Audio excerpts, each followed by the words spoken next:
Hello, and welcome to Unerasing LGBTQ History and Identities, a podcast. I'm Deb Fowler, co-founder of History Unerased. Before this episode's introduction, I want to thank each and every one of our listeners. You are tuning in from thousands of cities around the world, and we would love to hear from you. Please email hello@unerased.org and let us know in which country you are listening, or what history we can highlight in a future episode from your corner of the world. That's hello@unerased.org. And thank you so much for listening. You are about to meet Alice Austen. Her story is one of artistic brilliance and rebellion, not an unusual pairing, but her body of work, over 7,000 images, was almost lost to history. The photographs taken during the turn of the century offer social commentary on topics that are exceedingly relevant today. Take it away, Kathleen. Imagine it's September 1951. You open your mailbox to find the latest issue of Life magazine, featuring popular American actress Jean Tierney on the cover. As you flip the pages, you discover another beautiful photograph on page 137. It's a young woman named Alice Austen, posed on the front porch of her Staten Island home. Her corseted silhouette suggests the photo was taken in the late 19th century. As you read further, there are lovely photos of women posing with family, friends, and pets, parlors stuffed with books and curios, and a beautifully landscaped property. But as you explore the photo essay further, the photographs become a bit more risque for the turn of the century. For example, two young women smoking cigarettes while posing in petticoats. Women wearing pants and riding bicycles. Alice and her friends climbing fences to watch auto races. Who was this Alice Austen? And how did her photographs end up in the pages of Life magazine decades after they were taken? Elizabeth Alice Austen was born on March 17, 1866. When she was 3 years old, her father abandoned the family, and she and her mother moved into her grandparents' home, a farmhouse built before 1700 on Staten Island that the family called Clear Comfort. The only child in a large family of doting adults, Alice had a great deal of attention and grew up in a life of privilege and wealth. Her grandfather and great-grandfather were wealthy auctioneers, which led to a home full of curios, books, and art. From the front lawn of her home, Alice could watch masted ships sail through New York Harbor, and she even watched the building of the Statue of Liberty in the harbor after it arrived in pieces from France in 1885. This was the Gilded Age, roughly the 1870s to 1900, a period of dramatic American transformation, marked by rapid industrialization and economic growth that created unprecedented wealth for the few, while most workers, including masses of new immigrants, endured harsh conditions and low wages. Austen's family was wealthy enough to enjoy the comforts of the time, but not everyone was so lucky. When Alice was 10, she was given a camera by her uncle Oswald, a sea captain, and another uncle who was a chemistry professor helped her learn to develop pictures in a small darkroom that they built inside a bedroom closet. Austen was a self-taught photographer. She worked hard on composition and took detailed notes on how to develop each print from the glass plate, observing light, time, aperture, and distance until she understood exactly what her camera could do and how to use it to achieve the best results. With her camera, she set out to document her world. Over her lifetime, she would take more than 7,000 photographs. Austen described her early life on Staten Island as larky, a word meaning playful, mischievous, or frolicsome. She was athletic, excelling at tennis and golf, and enjoyed sports like swimming, skating, and bowling. She attended the prestigious Miss Arrington School for Young Ladies, was a member of a gardening club, a photography club, the Staten Island Bicycling Club, and she also started cooking clubs and other social clubs of her own. She was even one of the first people on Staten Island to own a car. Her family's wealth gave her the freedom and access to social events with wealthy families, such as the Vanderbilts and the Roosevelts. Austen documented many of these larky adventures with her camera. Alice's first dated self-portrait was taken in 1884. It features Alice seated on a wicker chair on the grounds of Clear Comfort, with her dog, Punch, in her lap. Punch and Austen's other dog, Chico, made several appearances in Austen's photographs. Her friends were also frequent subjects, whether in formal portraits or in more relaxed and casual moments, like sitting on the beach or playing cards. Of course, Clear Comfort itself was a favorite subject of Austen's, and through her many images, we get a detailed sense of the wonderful place in which she lived virtually all of her life. The secluded, picturesque landscape of Clear Comfort provided a space where Austen could experiment with images, not to mention Victorian social norms and gender identity and presentation. For example, a photograph labeled Trude and I, Masked Short Skirts, August 6, 1891, features Alice and her lifelong friend Trude Eccleston with their long hair unbound, smoking cigarettes in nothing but their undergarments, with half masks covering their faces. Such photos stand in shocking contrast to the more formal portraits that Alice took of friends and family, dressed in more typical female attire of the Gilded Age, that featured tight corsets, multiple petticoats, and voluminous floor-length skirts. These private photos showed close relationships between women and unconventional lifestyles. Her famous pictures of the Darned Club show female friends partly dressed, wearing fake mustaches, and posing together in ways that broke Victorian rules about proper behavior. In another pair of striking photographs taken in 1891, Alice and her friends Julia Martin and Julia Brett are dressed in men's clothing and smoking cigars. Alice took 2 shots of this scene, one with everyone standing and another with them seated. The seated version captures a very bold pose. Julia Martin with an umbrella positioned between her legs in what was quite a provocative gesture for the time, and maybe even still for our time. In addition to capturing images of her larky life with friends and family on Staten Island, Alice turned her camera onto the bigger world, documenting New York street life, new immigrants, and women. This was no easy task. Cameras were still relatively new in the late 19th century. The first camera was invented in 1816, and in 1839, Louis Daguerre introduced the daguerreotype, the first publicly available photographic process. It wouldn't be until 1888 that Kodak cameras brought film to the masses. Imagine then, Alice Austen carrying 50 pounds of photographic equipment on her bicycle, pedaling to the ferry in Staten Island that would take her into Manhattan. Her camera was a wooden box with a lens in front and a holder in back that held a glass plate negative covered with light-sensitive silver emulsion. Alice began documenting working-class neighborhoods with her camera in 1895, photographing tradespeople across New York City. She created over 70 negatives, printed dozens of images, and copyrighted 18 of them, ultimately selecting 12 for a portfolio she titled, quote, Street Types of New York, which she bound between custom cardboard covers.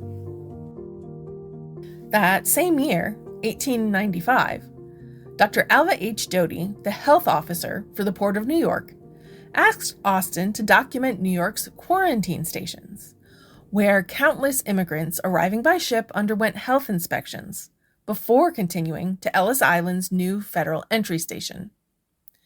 What started off as a paid commission, where Austen received $20 for a set of negatives, soon became a passion, that Austen continued to document for 10 more years. In 1896, on the lawn of Clear Comfort, Austen took photographs for the book Bicycling for Ladies, written by her friend and bicyclist Maria E. Ward. Her friends called her Violet. This groundbreaking guide was shocking for its time and revolutionized cycling for women by becoming the first and only hands-on bicycle guide aimed at a female audience. As Victorian conventions crumbled and bicycle enthusiasm swept the nation, Ward empowered women cyclists in an unprecedented way. Her manual boldly urged them to master the mechanical workings of their own bikes, because bicycles meant more freedom for women. Austen's photos of Victorian women's private lives were some of her most important work. She photographed women doing things that were considered shocking at the time: bicycling, smoking, wearing men's clothes, and playing sports like tennis. While this may not shock 21st century viewers, we should keep in mind that the idea of women stepping out into the public sphere, not to mention wearing any form of pants, was still relatively controversial. For example, just a few decades earlier, an article in the New York Daily Times of November 30th, 1852, reported that a woman named Emma Snodgrass was repeatedly arrested for wearing pants. Quote, "Miss Emma Snodgrass, a young woman of 17 belonging to New York, has a second time been taken into custody by the police of Boston for donning the breeches." End quote. Snodgrass was continually arrested for wearing pants and appeared in newspapers across the country. While en route to California, she was arrested again in Indiana. Quote, "Emma Snodgrass, the girl in pantaloons, who disturbed the equanimity of the sleepy magistracy in the eastern cities not long since, was last seen at Louisville on her way to California. She wears a frock coat, glazed cap, striped pantaloons, and such, and has the appearance of quite a good-looking young man. She is a practical women's rights girl." End quote. In the 1850s, Amelia Bloomer, a newspaper editor and temperance advocate, championed a radical new outfit: loose trousers gathered at the ankle, worn under a shortened skirt. While much more practical than women's attire of the time, women who wore bloomers faced public ridicule, harassment on the streets, and accusations of trying to be men.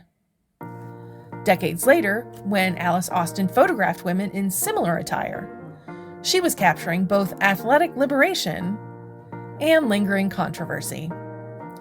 The battle over what women could wear and do in trousers was far from over.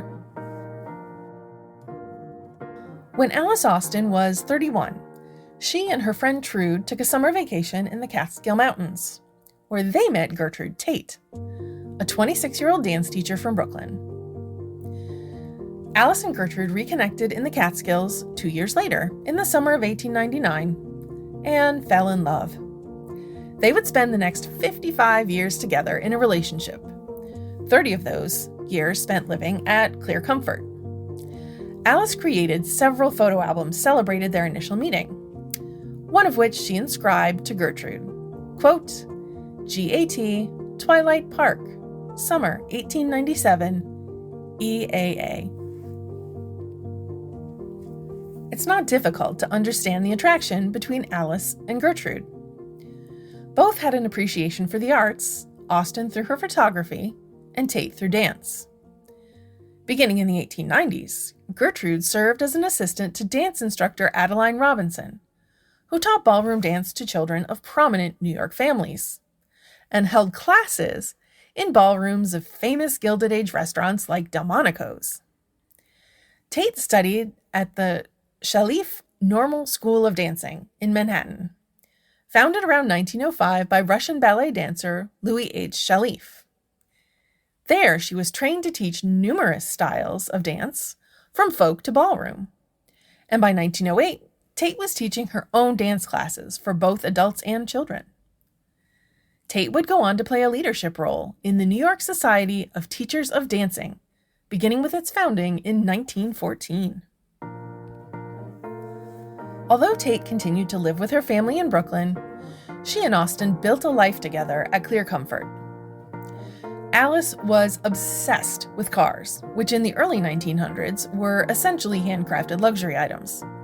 They were fast, they were loud, they were exciting, and they represented this amazing new freedom to go anywhere you wanted at exhilarating speed. Remember that photograph I mentioned earlier? The one of Alice climbing fences to watch automobile races? That image was taken by one of her friends in 1908. Alice had literally climbed a fence to get the perfect shot of speeding automobiles below. She was that excited about cars. Sometime after 1910, Austen bought her own car, an Overland, one of the top 3 American auto manufacturers at the time. This was not some practical vehicle for running errands.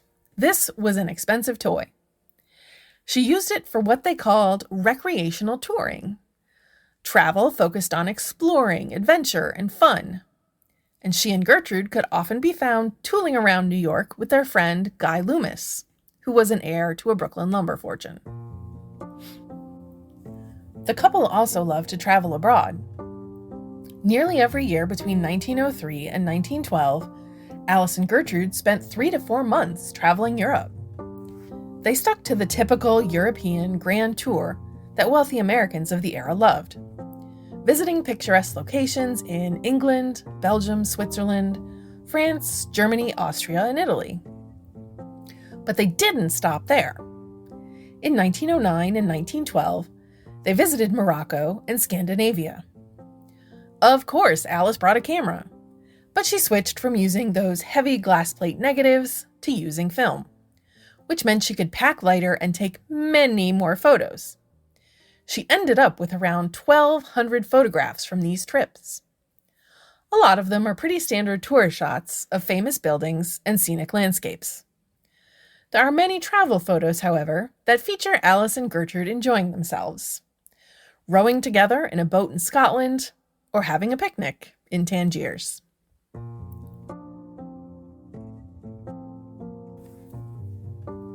Gardening was another great hobby of Austen's. The beautiful landscaping at Clear Comfort is a testament to the Austen family's interest in gardening. Purple wisteria bloomed across the back of the house, and the gardens featured plants like azaleas, hydrangeas, and hostas. In April 1914, Alice hosted the first meeting of the Staten Island Garden Club at Clear Comfort, and was elected its president. Club meetings were serious endeavors that offered lectures by professional writers, editors, and horticulturalists. The Garden Club joined forces with the Staten Island Antiquarian Society and, with additional support from the local chapter of the Daughters of the American Revolution, purchased the Perrine House to use as headquarters. Constructed around 1663, the Perrine House is the oldest surviving building on Staten Island, and one of the oldest in all of New York State. The Garden Club held its first meeting there in 1915, and Austen organized teas to help support maintenance of the building. Gertrude would eventually manage the Box Tree Inn, a tea room in the house that served light lunches, suppers, and, of course, tea. In 1917, Gertrude's mother and younger sister Winifred moved to an apartment building. Finally, with permission from Austen's aunt, Gertrude Tate moved into Clear Comfort. Alice and Gertrude belonged to all of the right institutions: the Staten Island Country Club, the Garden Club, the Perrine House, among many others. They were well-connected, respected members of Staten Island society. That privilege allowed them to live authentically as a lesbian couple without facing too much backlash.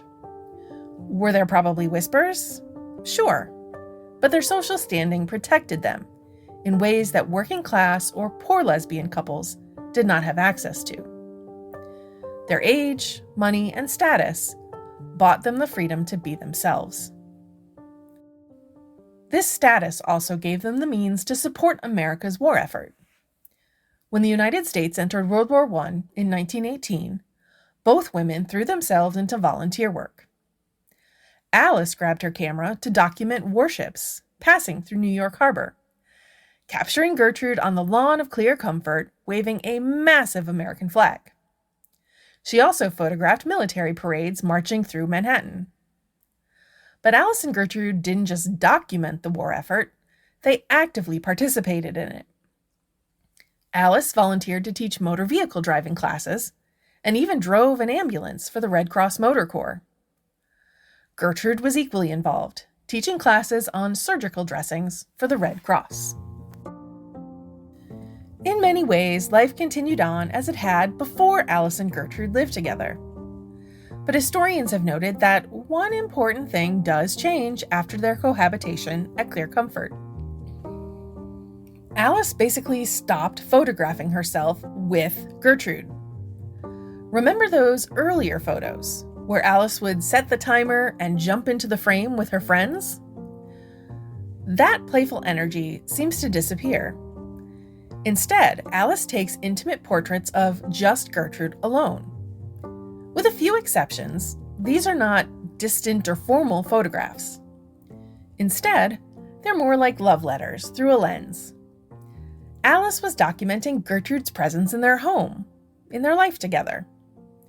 There's Gertrude relaxing in a hammock on the piazza. There's Gertrude gazing out at ships passing through the harbor. These are quiet, tender moments, the kind you capture when you're photographing someone you love existing in the space you've built together. The stock market crash of 1929 devastated Austen's finances. Like many other Americans, Austen believed the economy would recover quickly. She took out mortgages on the family home and refused offers by an oil company and a dry dock company to purchase the property. She began selling family heirlooms to make ends meet. But ultimately, she was unable to pay her mortgage, and the bank foreclosed on Clear Comfort in 1934. Several women's organizations, including the Daughters of the American Revolution, advocated on Austen's behalf until a sympathetic bank officer agreed to allow Austen and Tate to remain in Clear Comfort as caretakers. In the spring of 1944, however, the bank sold Clear Comfort despite the informal deal with Austen, and the couple was evicted from their home in 1945. Separated by poverty and family rejection of their relationship, Austen spent her final years in the Staten Island farm colony, where Tate visited her weekly. Alice Austen's legacy was nearly lost to history. Upon her eviction from Clear Comfort, Loring Macmillan, director of the Staten Island Historical Society, gathered thousands of Austen's prints and negatives for safekeeping. Historian Oliver Jensen discovered her photographs in 1951, and his many publications featuring Austen's photographs, including the article in Life magazine, helped raise funds to move Austen from the farm colony to a private nursing home, where she died in 1952 at age 86. She was buried in the Austen family plot at the Moravian Cemetery at New Dorp, Staten Island. Gertrude Tate lived until 1962.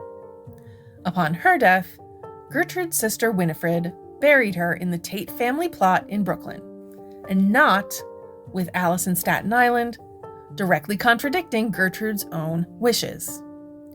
According to Gertrude, neither Gertrude's mother nor her other sister, Carrie, ever openly admitted that Gertrude was a lesbian. Today, Clear Comfort operates as the Alice Austen House Museum, designated a National Historic Landmark in 1993 and recognized as a nationally significant site of LGBTQ history. Austen's photographs continue to offer an invaluable view into American life at the turn of the century, Victorian women's experiences, and the courage required to live authentically in an unaccepting era. Austen's work stands as a testament to the power of photography to document not only public history, but also the intimate lives and connections that society preferred to overlook.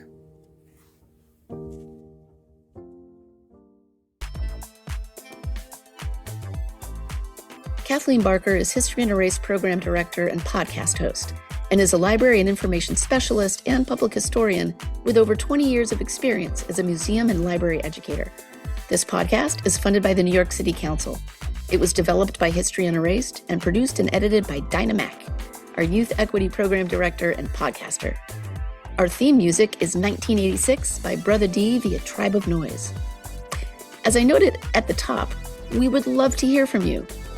Email hello@unerased.org and let us know where in the world you are listening, or what history we can highlight in a future episode from your corner of the world. That's hello@unerased.org. And please rate this podcast and share. I'm Deb Fowler. Thanks for listening.